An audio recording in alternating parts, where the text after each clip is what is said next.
काम करना बंद कर देती हैं, चाहे ट्रेनों की हड़ताल हो, चाहे कोई बड़ा भूचाल आया हो, चाहे बहुत बड़ी बाढ़ आई हो, चाहे पोस्टल डिपार्टमेंट हड़ताल पे चला गया हो, चाहे एयरलाइन हड़ताल पे चली गई हो, आखिर में एक संस्था को बुलाते हैं। कौन सी है वो? सेना को बुलाते हैं। कभी आपने सोचा ऐसा क्यों है? जो काम बाकी सब नहीं करते हैं वो आखिर में सेना को बुलाते हैं। ऐसा क्या है सेना? क्या वहां के लोग बाहर से मोट होकर आते हैं? अब नहीं लोग, लेकिन उनको सेना में जाने के बाद क्या हो जाता है कि वो नामुमकिन को मुमकिन बना देते हैं। बनाते हैं कि नहीं? दो चीजें होती हैं।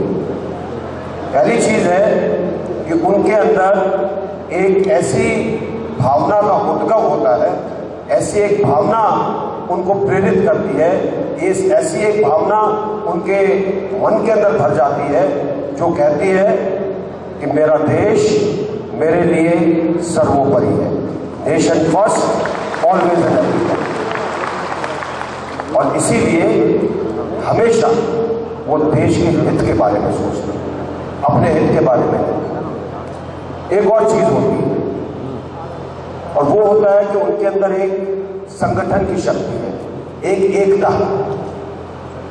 और ये एकता आती है क्योंकि उनके अंदर जाति के नाम पर, धर्म के नाम पर, वर्ग के नाम पर, समुदाय के नाम पर कोई भेदभाव नहीं, वो बंटते नहीं हैं। और इसलिए जब जरूरत पड़ती है, चाहे सीमा पर हो चाहे अपने देश के अंदर हो, सेना हमेशा उसमें सार्थक होती है, हमेशा उसके अंदर सफल होती है। तो मैं आपसे ये इसलिए कह रहा हूं कि आज जिस प्रकार से, जिस तरीके से देश की का जो नक्शा है, जो देश का खाका है, जो देश की एक चित्र है, उसको देखते हुए जरूरी है कि हम इन दो चीजों को अपने मन में रखें। जिस दिन एक सैनिक की तरह आपके मन में विश्वास रखिए, आप इस देश को बदल देंगे, कोई शक नहीं। ये देश बदल जाएगा, कोई भी रुकावट आपके सामने नहीं आएगी और जो आप चाहेंगे वो उसी तरीके से होगा जैसा आप चाहेंगे। बशर्ते कि आप एक हो जाएं, बशर्ते कि आप देश के हित में सोचें, ना कि निज स्वार्थ पर। मंजूर है? दोनों शर्तें मंजूर है?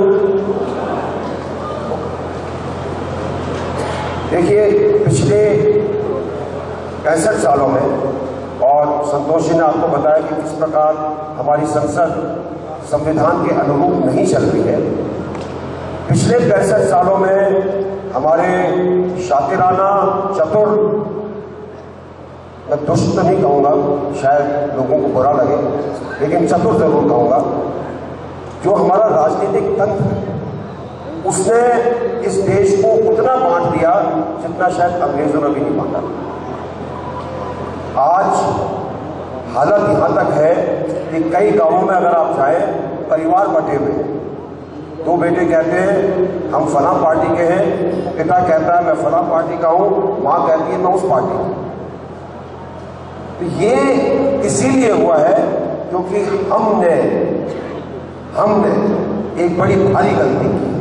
हमने अपने आप को बांटने दिया है।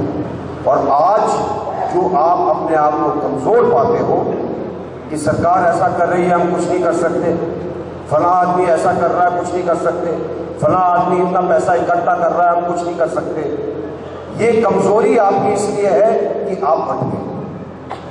और अगर आप चाहते हैं कि आप अपने हक को पा सकें, आप उन सब चीजों को पा सकें जो संविधान ने कहा है आपको मिलनी चाहिए, तो आपको इकट्ठा होना पड़ेगा।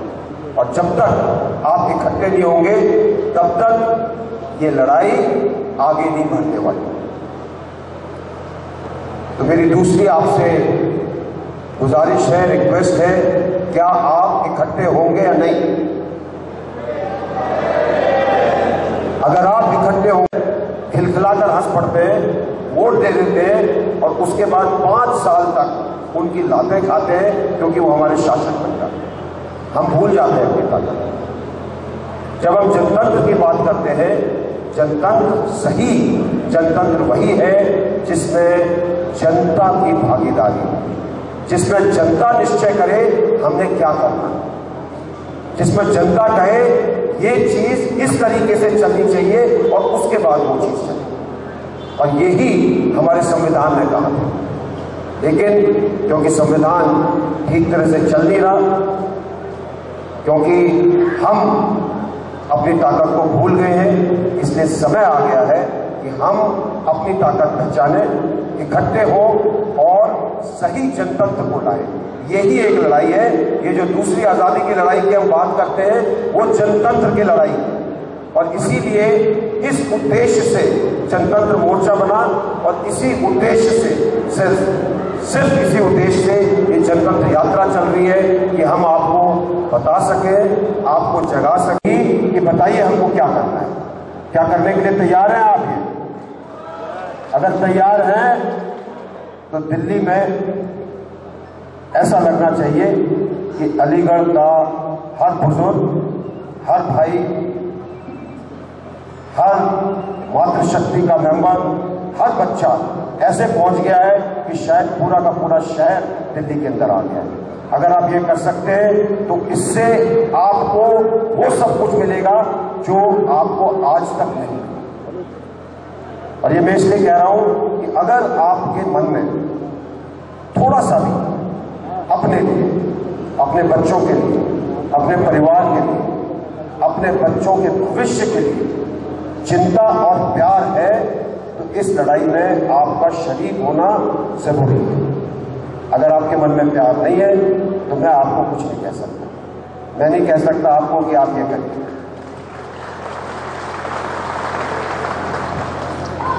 अब आप सोच रहे होंगे ये करना क्यों जरूरी है?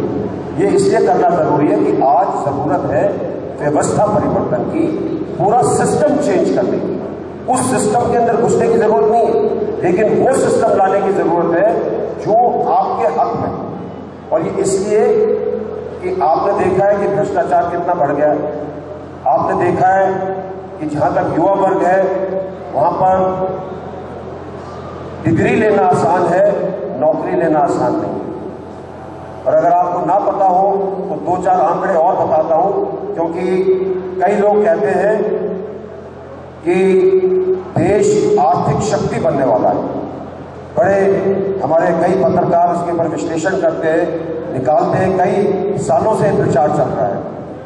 जो देश आर्थिक शक्ति बनने वाला है उसके अंदर 23 करोड़ लोग भूखे सोते हैं रोज। आर्थिक शक्ति बनने वाले देश के अंदर 35 करोड़ लोग सिर्फ एक टाइम का खाना खाकर सोते हैं। हमारे यहां 30 करोड़ युवा वर्ग ऐसा है जिनको उस अवस्था में अगर काम मिलना चाहिए उनके पास काम नहीं है। और अगर माताओं और बहनों से हम पूछें कि महंगाई कितनी है तो शायद उसका बयान नहीं कर पाएंगे। पेट्रोल और डीजल पाकिस्तान और बांग्लादेश से महंगा है। ये है हमारे देश की हालत। और कुपोषण इतना कई जगह पर कि कई अफ्रीकी देश भी हमारे ऊपर हंसते हैं। यह है हमारी आर्थिक शक्ति। तो इसको बदलना पड़ेगा और जब तक बदलेंगे नहीं हम आगे नहीं जा सकते। हमारे बच्चों का भविष्य सुरक्षित नहीं है, क्योंकि जो आर्थिक नीतियां अपनाई गई हैं, चाहते कि ये देश फटे।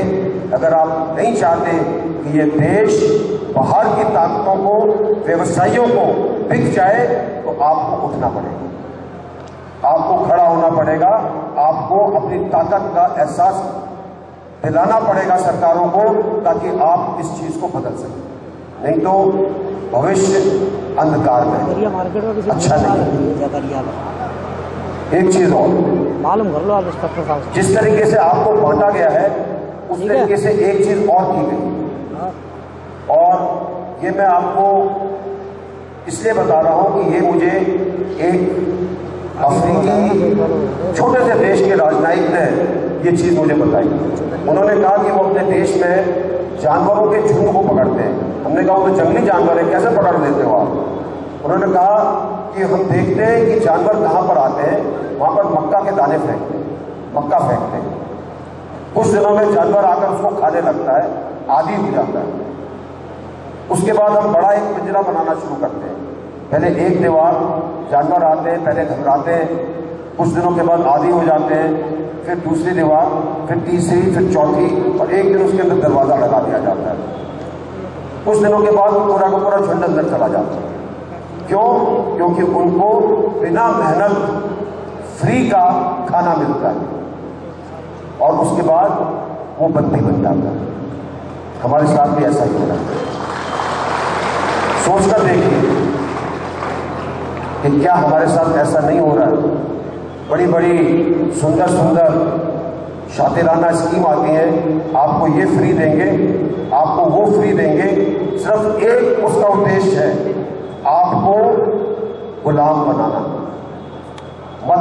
मत लीजिए ऐसी चीजें, मत ऐसी नीतियों के ऊपर समर्थन करिए, क्योंकि इन्हीं के कारण हम अपनी ताकत खो बैठे। इन्हीं के कारण हम भूल गए कि जनता इस देश की मालिक है।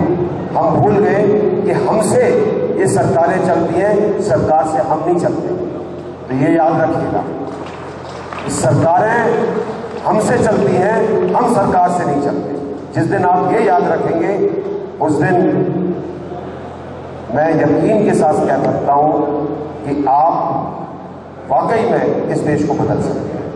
और कोई देश की समस्या ऐसी नहीं है जिसको ठीक नहीं किया जा सकता। मुझे पूरा विश्वास है, सब कुछ मैंने देखा है, और मैं इसमें मुझे कोई हिचकिचाहट नहीं है कहते हुए कि कोई भी ऐसी समस्या, चाहे महंगाई हो, चाहे रोजगार हो, चाहे आर्थिक नीति हो, चाहे गांवों का विकास हो, चाहे स्वच्छ पानी हो, जो भी चीजें हैं सबको एक समयबद्ध सीमा में ठीक किया जा सकता है। सिर्फ आपका जज्बा चाहिए, आपका साथ चाहिए, उसको हम सब बदल सकते हैं। तो भाइयों